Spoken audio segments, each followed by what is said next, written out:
அனைவருக்கும் வணக்கம். நம்ம அரடா கணிதம் சேனல்ல முந்தைய ஆண்டுகளில் கேட்கப்பட்ட போட்டித் தேர்வு கணக்குகள் பற்றி பார்த்துட்டு இருக்கோம். அந்த வரிசையில் 2010ஆம் ஆண்டு குரூப் 1 எக்ஸாமில் கேட்கப்பட்ட முக்கியமான கேள்வி. ஏ என்பவர் ஒரு வேலையை தனியாக 80 நாட்களில் செய்து முடிப்பார். அவர் முதல் 20 நாட்கள் மட்டும் வேலை செய்து பின் விலகி விடுகிறார். பி ஆனவர் மீதி வேலையை 36 நாட்களில் செய்து முடிக்கிறார் எனில் ஏபி இருவரும் சேர்ந்து அந்த வேலையை செய்து முடிக்க ஆகும் நாட்கள் எத்தனை? ரைட்டா? ஏ தனியாக எத்தனை நாட்கள் முடிக்கிறாரு? 80 நாட்கள். இந்த நாட்களை ஃபுல்லாக வேலையாக மாற்றணும். நாட்களை வேலையாக மாற்றுறதுங்கிறது என்னன்னா, நாட்களை தலைகீழ் படுத்தணும். வேற ஒன்றுமே கிடையாது. பாருங்க, அப்போ என்ன, ஏவோட ஒரு நாள் வேலை, ஏவோட ஒரு நாள் வேலைங்கிறது எவ்வளோ? ஒன்றுமே கிடையாது. அங்கே நாட்களை தலைகீழ் படிச்சிருங்க. அப்போ 80ங்கிறது என்னவாயிரும்? 1/80. இதுதான் ஒரு நாள் வேலை. ஏவோட அவர் எத்தனை நாள் வேலை பார்க்குறாரு? 20 நாட்கள் மட்டும் வேலை செய்து பின் விலகி விடுகிறார். அப்போ 20 நாளில் பார்த்த வேலை. ஏ 20 நாளில் பார்த்த வேலை. அப்போனா என்ன அர்த்தம்? இந்த 1/80 20ஆல் பெருக்கிடுங்க. 1/80 என்ன செய்றீங்க? 20ஆல் பெருக்கிங்க. ஒரு ஜீரோக்கு ஒரு ஜீரோ என்ன ஆயிரும்? கேன்சல் ஆயிரும். 2 2 4 2 8. அப்போ 1/4 1/4 பங்கு வேலையை தான் பார்த்துருக்காரு. 1/4 பங்கு. அப்போ மீதமுள்ள வேலை எவ்வளவா இருக்கும்? நீங்கள் சொல்லுங்கள். மீதமுள்ள வேலைங்கிறது என்னென்னா, அவர் பார்த்த வேலையை எதுலேருந்து கழிச்சிடணும்? 1லேருந்து கழிச்சிடணும். 4 பங்கில் ஒரு பங்கு வேலையை தான் பார்த்துருக்காருன்னா, அப்போ மீதமுள்ள வேலை எத்தனை பங்கு இருக்கும்? 3 பங்கு இருக்கும். இந்த 3 பங்கு வேலையை யார் வந்து பார்க்குறா? பி ஆனவர் மீதி வேலையை 36 நாட்களில் செய்து முடிக்கிறார். வேலையை நாட்கள் கண்டுபிடிக்கிறப்ப வேலையை என்ன செய்யணும்? தலைகீழ் படுத்தணும். ஏன்னா வேலை நாட்களை என்ன பொருத்த முடியுது?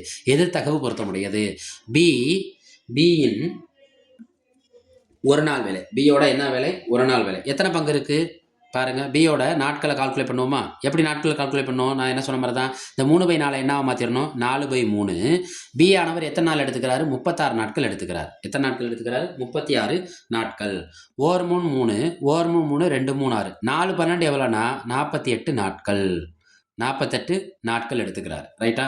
இந்த பியோட நாட்களை நம்ம என்ன கால்குலேட் பண்ணோம்னா, பியோட வேலை மாற்றணும். நாட்களை வேலையாக மாற்றினாலும் சரி, வேலையை நாட்களாக மாற்றினாலும் சரி, வேறு ஒன்றுமே கிடையாது. அதை தலைகீழ் பின்னப்படுத்தணும். எப்படி தலைகீழ் பின்னப்படுத்தணும்? இதுக்கு கீழே யாருமே இல்லைன்னா யார் இருக்கதா அர்த்தம்? 1 இருக்கதா அர்த்தம். இப்போ அந்த 48ங்கிறது என்னவா மாறிடும்னா 1/48 வேலையாக மாறிடும்.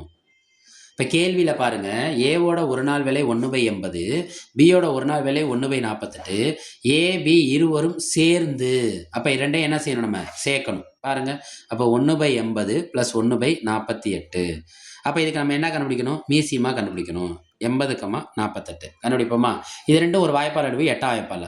5 8 80, 6 8 48. திரும்ப இது 2 வாய்ப்பால். I 2 10, 3 2 6, 5 3. ரைட். அப்போ பாருங்கள், பெருக்கி பார்ப்போமா? 8 3 24, I 2 10. 24 10 பேருக்கு நமக்கு என்ன கிடைக்கும்? 240. 240. ரைட். இப்போ இந்த 240 வர மாதிரி ஒவ்வொரு பின்னத்தையும் நம்ம என்ன செய்யணும்னா சமப்படுத்தணும். எத்தனை 80 சேர்ந்தால் 240 கிடைக்கும்? இதில் இருக்க 0 மறந்துடுங்க. 1 8 2 8 16, 3 8 24. அப்போ 80ஓட எத்தனை மடங்கு 240? 3 மடங்கு. இந்த 3ஆல் மேலே பிறக்குங்க. 1 3 3 ப்ளஸ் 48ஓட எத்தனை மடங்கு 240ன்னு பார்க்கணும். ரைட்டா? 48 எத்தனை தடவை பெருக்குன்னா அந்த 240 கிடைக்குன்னு பார்க்கணும். 5ஆல் பெருக்கி பார்ப்போமா? I 40 எவ்வளோனா 200, I 8 எவ்வளோ 40. அப்போ 48 எத்தனை தடவை பெருக்குனா 240 கிடைக்கும்? 5 தடவை பெருக்குனா. இப்போ அதே 5ஆல் மேலே பெருக்குங்க. 1 5 5, 5 3 கூட்டுங்க, என்ன கிடைக்கும்? 8/240. இது என்ன வேலை? கேள்வியில் பாருங்கள், வேலை கேட்டிருக்கான நாட்கள் கேட்டிருக்கான பாருங்கள், நாட்கள். அப்போ நாட்களும் வேலை என்ன பொருத்த முடியுது? எதிர்த்தகவு பொருத்த முடியுது. அப்போ 8/240 என்ன எழுதணும்?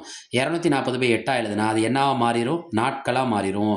ஏன்னா வேலையும் நாட்களும் எதிர்த்தகவு பொருத்த முடியுது. 8/240ங்கிறது இங்கே என்னவா எழுதணும்? 240/8. அடிப்போமா? 1 8 8, 2 8 16, 3 8 24. இங்கே ஒரு 0 மேலே வரும். அப்போ எத்தனை நாட்கள்? 30 நாட்கள். எத்தனை நாட்கள்? 30 நாட்கள். இது உங்கள் கொடுத்துருக்க ஆப்ஷன் எதை குறிக்குது? ஆப்ஷன் பியை குறிக்குது. நம்ம அரடா கணிதம் சேனலை சப்ஸ்கிரைப் பண்ணுங்கள், லைக் பண்ணுங்கள், சப்போர்ட் பண்ணுங்கள், ஃப்ரெண்ட்ஸ் அண்ட் ஃபேமிலிக்கு ஷேர் பண்ணுங்கள். சந்தேகம் இருந்தால் கமெண்ட்டில் பதிவிடுங்க. உங்களுக்கு உதவ இருக்க நன்றி.